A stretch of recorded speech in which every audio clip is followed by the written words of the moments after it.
આ સરસ દાખલો છે. અહીંયા તમને કીધું છે કે બધા શિક્ષકો ટીચર છે. માનો કે આપણે જે છે અહીંયા શેની વાત છે? શિક્ષકની. તો શિક્ષક જે છે, બધા શિક્ષક શું છે ભાઈ? ડૉક્ટર છે. પછી કીધું છે બધા ડૉક્ટર એન્જિનિયર છે, તો બધા ડૉક્ટર જે છે ઇજનેર છે. અને પછી બધા ઇજનેર વિદ્યાર્થીઓ છે, તો બધા ઇજનેર જે છે વિદ્યાર્થીઓ છે.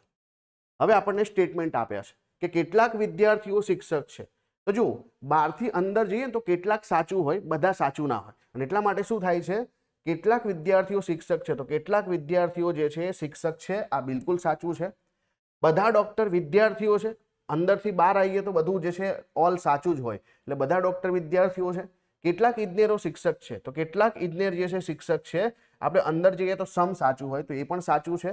બધા ડૉક્ટર શિક્ષક છે, બધા ડૉક્ટર શિક્ષક છે ના, બરાબર. તો અહીંયા જે છે બધા ડૉક્ટર શિક્ષક, અંદર જઈએ છે તો ઓલ સાચું ના હોય, તો અહીંયા ઓલ લખ્યું છે તો ખોટું છે.